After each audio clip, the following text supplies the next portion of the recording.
Hi, my name is Alyssa Chambers and this is Makeup and Astrology, and today we're going to talk about your houses. This is the third part, the final part. This is going to be your houses 9 through 12. I made 2 other videos that are 1 through 4 and then 5 through 8 because it's a lot. I don't expect you to sit down and watch all of them in one sitting. If anything, it should be something that you maybe even go back to or like take some notes on because it is a lot to remember. But I'm going to do my makeup and I'm going to talk about those today. After this, from now on, it's going to be aspects after this and some elements and stuff like that. Cardinal, mutable, stuff like that. And then, yeah, we're pretty much covered the basics of how to read your chart. And then we'll get really into depth with things. So yeah, if you like astrology and or you like makeup or you just like listening to people babble, yeah, you can subscribe. And also, if you have any questions, please comment. I will try to answer them. Usually I like do the old post and ghost, as they call it, but I'm trying to be really good about it. Yeah, let's get started. I hate when people say that. I hate it. I'm doing my makeup pretty basic today because I don't really have anywhere to go. This is just for my own fun. But we're going to talk about the houses 9 through 12. So we're going to start with 9. 9 is like, in my opinion, the best house. You want a lot of stuff to be in there because it's like gifts, it's good fortune. It relates to Sagittarius, which I don't know why Sagittarius gets such like a bad rep. That's why my Sag video on here is like so long. It's because that makes me so mad. I love Sagittarius people and I don't understand why they get so much hate. It's really weird to me. Because they are the beginning of you are getting really outside of yourself. Your 9th house is going to have things like, it's like college and travel. It is stuff that happens still with your body, but it's a lot of mind expansion. It's experiences that you want to have. It's places that you want to go. It's more of like, it starts to be more of like your goals. Things that you're good at. Things in your 9th house are like, say if you have your Venus in your 9th house, that means that the way you love is like a gift. It's really cool.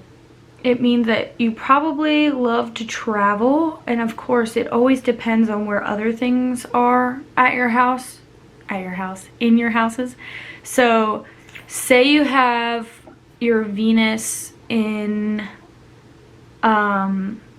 your 2nd house and your Mercury in your 9th house. A lot of times that can be a problem because what that'll translate into is you love to be at home, but you love to talk about that you're going to go out and do all of these things. Like Mercury, if you don't have any driving things that make you do things, like if you don't have any fire behind it, which is why Mars is good, is because it's actually doing things, and you just have, say, Mercury in Cancer in your 9th house, that's you saying like, oh my gosh, I would love to travel, and then you don't do it, which is a pain. But speaking is still your gift. There's different things you can tell from different parts of your houses, and they kind of all start to go together.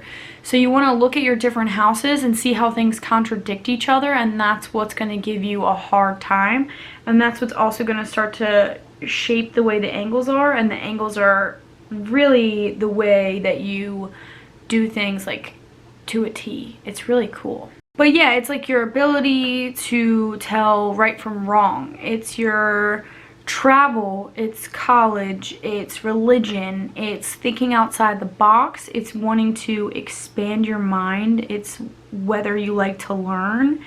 It's a lot of like what experiences do you want to have in your life and how you go about them. So if it's a lot of mind things in your 9th house, that means you think about doing it. But if it's fire, that means you're probably going to actually do it. And if it's water, then that means that experiences like hold close to your heart or and like very important to you. So if you had, you know, Mars is fire in itself, so that's a good thing to have, because no matter what sign it is, that makes you want to go do it. Where if it's Mercury, that's more in your head. So does that mean you're just going to talk about it and you're just going to learn about it, or are you going to actually go do it? So again, for the 10 millionth time, if you don't have your time right on your chart, your like whole chart will be wrong. So if you were born at whatever time, but you are a Sag, it's going to automatically put that in your 9th house, your sun sign in your 9th house. So that doesn't mean that you're going to go do things. It means that your time's wrong. So your 10th house is, it's Capricorn basically into a house, but it's your life part of Capricorn. So in the other 2 videos, I explained that the first video, 1 through 4, is when you're still a kid. Like you're a very small baby to maybe like a small child. And then houses 5 through 8 are when you're like preteen, teenager, early 20s. And then I would say your 9th house is more of like you could still be in your 20s. It kind of depends on where you are in life and what signs are in there also. So if you have, if you're a very like immature person, you might not get like more into experiencing things and learning things until you're older, where if you've always been somebody who was really into that from a very young age, you're going to excel at that.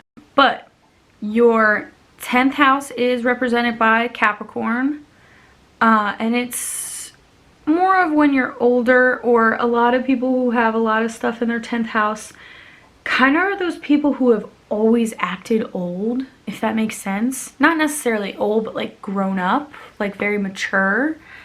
Not saying that Capricorns aren't mature at all, because not necessarily. But your 10th house is more of like when you start to really care about your reputation, when you start to realize people who are younger than you, what they can do for you, or people who aren't as experienced as you can do for you, and how you handle that, how you treat people who are essentially under you. It's your career. It should be one of the things you really want to look at if you're trying to decide what you want to do with your life. So if your Venus is in Cancer in the 10th house, then you're probably a very loving and nurturing person. You probably love your family. And if it's in your 10th house, then you should probably be doing something where you're helping to really take care of people and nurture people. And that will help you to feel more complete. Especially your sun sign, because your sun sign is what you think is going to make you happy. It doesn't necessarily mean it's true, but it is what's going to make you happy probably in the long run, feeling like you're fulfilling yourself, if that makes sense. So your 10th house is really interesting because it's like the nitty-gritty on how you treat people who are, let's say, beneath you, or if you think they're beneath you, how you treat them, or if they are beneath you, like in a work setting. So if you have like a Capricorn Venus in your 10th house, you might not think super highly of those beneath you. There's no nice way to really say it. That's those type of people who are like, when you go to a restaurant and you're like, oh, you're my waitress, and you're rude to the waitress, like that kind of mentality, even though they're serving you your food and you should be nice to them. Some people aren't. And not only is it how you treat people, quote unquote, like beneath you, but how you treat the people you think are above you as well. So this is how you treat your boss. So if you have like a Cancer Venus and your boss is cool and it's in your 10th house, you're going to probably treat them like really well and be very nice to them, very kind of person. Of course, things can switch that up. Like if you have a like a Gemini Mercury and a Cancer Venus, you know, and the houses are twisted like that, then you might not necessarily be nice to them. You gotta always look at the whole chart. This is also, and I feel like 10th, 11th, and 12th houses are where you start to like question the government, which a lot of people do already. You don't need the help of your houses, but your 10th house is like how you feel about the government being in control of you or like telling you what to do, kind of thing. Next we have all of our 11th houses. Everyone has an 11th house. Whether you have something in it or not, it doesn't matter. You still have this aspect to your life. So everything that's air is, you want to think of it also as like group settings or not. Like, I guess they all can be kind of taken that way, but Aquarius is when you go from like Gemini is more me, which is why I like to break it down into 3 different sections for the houses. So Gemini is more me, just like how Aries is more me. And then Libra is more of like groups or how you feel about other people, like enemies, partners, stuff like that. And then Aquarius is like a big group, like a whole. Aquarius, or your 11th house, is when you are, you know, you went through college, you went through school, you learned a lot about yourself, you've experienced things at this point, and now you're trying to figure out what, or not figure out, what you're gonna do to better the world or not better the world. So a lot of Aquarius, or people with very heavy 11th houses, are those people who love the like revolution, the idea of revolution, the idea of like, is the government really doing the best for everybody?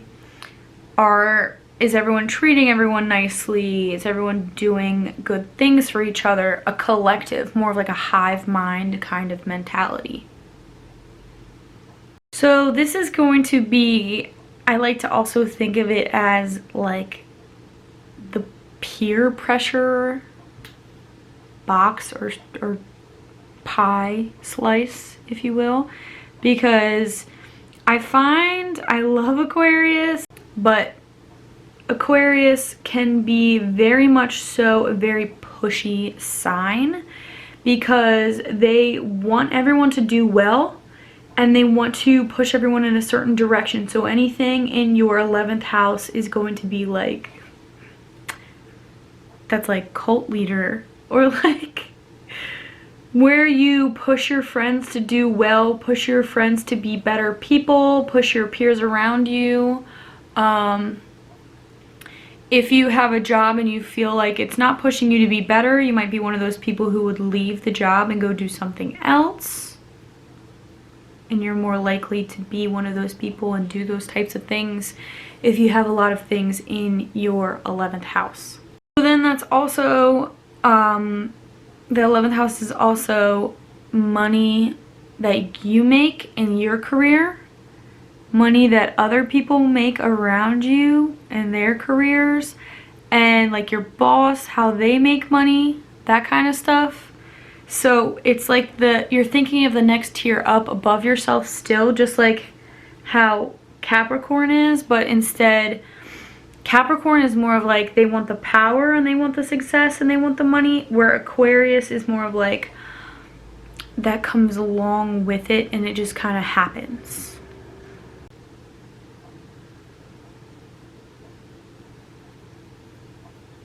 Also, your 11th house can be more of your big dreams and your dreams for other people.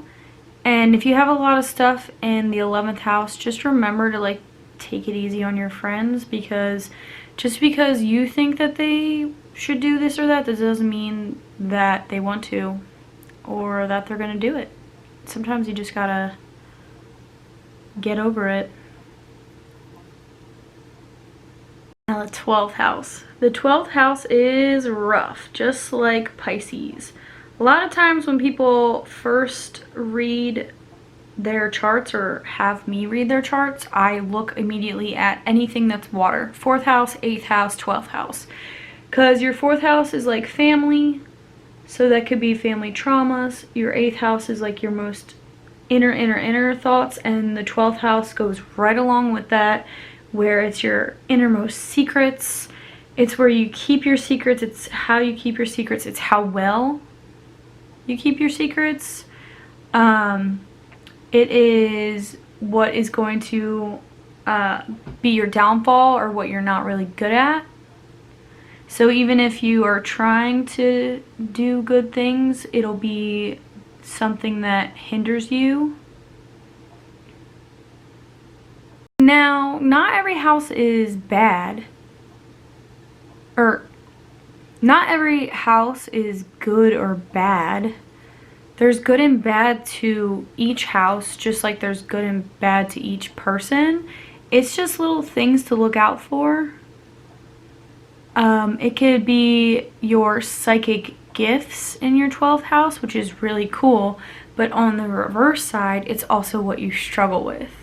So it's kind of like a double-edged sword in your 12th house, where it can be really cool or it can be very, very frustrating. And I'm only going to say this a million billion more times, but your chart is just like a roadmap. Whether or not you're going to learn your lessons, what to look out for, how to better yourself and the people around you, and your gifts and things to do so, which is really cool. So I hope that you don't see that you have stuff in your 12th house and then you're just automatically like, well, I'm doomed. This is fine. It's not meant to be like that. It's meant to better you, to do better, to do good things, to be a better person and learn from your mistakes and the mistakes of others and how to do so. It's how you give and receive knowledge. I just think it's so cool, and I think it's a really good way, once you get really good at reading them, to be able to understand people on a deeper level, and like for your friends, like to get to know them better. But yeah, that's all the houses in the best way that I can describe them. It's a lot of information, so I'm really sorry that, I don't know, but I tried to make it as small of basic information that I can right now, and then we'll expand onto different things later. But yeah, so there's that. I also have, so each house that I talk about, I have a video for each sign individually. So if you go back and you re-watch those signs, it will help you to understand the houses more. And I tried to word them specifically, because this was my plan all along to have it this way. I tried to word them specifically so that way it would make sense if you went back and watched it again. There's also a few examples of placements in those houses too. But now you can look at the chart as a whole. So you can take, like, say you have your really heavy earth, but it's in more of like fire placement houses, then you know that you have stability, but you can also do things. Like, it's never a cop-out. I hope that people don't ever use it as a cop-out, like, oh, well, you know, my Mercury is in Gemini, that's why I talk to people rude. Like, no, you also have like your Venus in Cancer, so you should be kind.